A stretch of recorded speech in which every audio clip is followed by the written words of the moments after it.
Now, another thing that I thought was like really insane was they played the audio in court of Cassie talking to one of the guys that she said had let her know while she was in Vegas that he saw a video of her pleasuring herself, and she assumed that it was a freak off video. Now, they played the audio. This was when she was on a cross-examination with the defense, so Diddy's legal team. They played the audio, and on the audio, she's like threatening to kill him. She like, you ain't going nowhere. We gonna figure this out.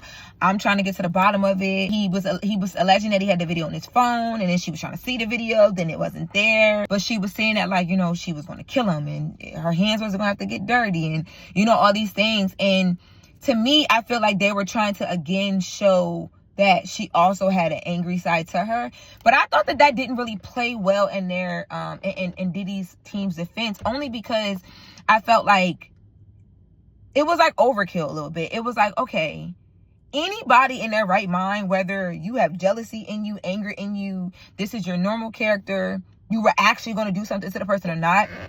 If you think a person has a video of you that could literally damage your life, your brain, especially as a woman, I might have reacted the same way. I'm not even gonna lie. Like, it was like a given. Even when the defense kept making it a point to ask Cassie about the computers that she kept and why she kept them, that was another overkill point for me. I feel like they spent a lot of time on it, and I'm like, why? Because any average person would keep that, because I don't know what's on here, and I'm not trying to risk it ended up in like a storage bin and somebody and fixed it and recovered it, and now they selling these things online. Like, that was like a duh moment for me as well too. So Diddy's team asked her about why she decided to move back home with her mom after she had broke up with Puff, separated herself from the situation, got with Alex fine, you know, they're doing the things.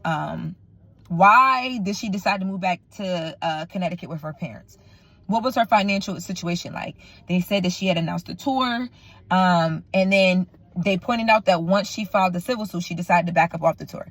I also thought that was a misstep by Diddy's team, because the minute that they pointed that out, I'm like, okay, you can say that might have been because of money. But also, when she dropped the civil lawsuit, it shook the world. Like, that was all people talked about for like months, because we couldn't believe that we had watched Cassie and Diddy for almost a decade and all of this stuff was going on, and she just held it down and never said anything. So I'm like, yo, they just literally played right into the prosecutor's hands, because all the prosecutors are going to do is get on the stand and be like, get up here in this interview with their star witness and be like, tell us why you didn't decide to go through with the tour. And she's going to say, it was too much going on. Think about it. If Cassie had went on a tour after dropping that civil lawsuit, she wouldn't even have been able to do any promo. Everybody would have wanted to talk about Diddy and that civil lawsuit and not her tour. And even if she leaned into it and all press is good press or whatever the case may be, it's a civil lawsuit. If you have something legal pending, the best thing you could do is be quiet.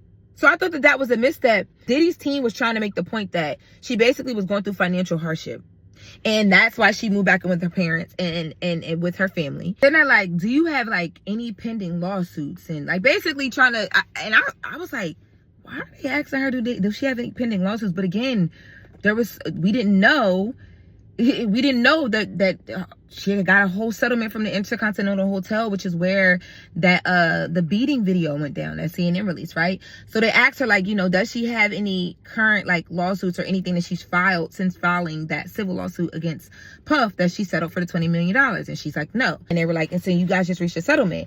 He's like, so then they go into how much, and she's like, $10 million. First, when I heard it, I was like, oh shit. And then I started to think about it. I'm like, well, wait, the Intercontinental, that's an easy lawsuit. That video should have never gotten out. The video should have never been suppressed. Your employee recorded the video. Like, your head of security recorded the video to then share with his family. Like, there were so many breaches of security and well-being for her in that moment, as far as like how the video was handled. Easy lawsuit. Honestly, I feel like she probably could have got a bit more than 10 million, but when I started thinking about that, I'm like, I don't know if I'm mad at her about that. I don't think I wasn't mad at her about the $20 million from Diddy either. The day made me so all over the place. Like, normally I leave court with like a very clear view of like, okay, here's who I feel like took it today. Like first day, I felt like Puff's team took it. Second day, the prosecutors laid out what they need to lay out. They did that. Third day, I felt like Puff's team took it. Today, I'm like,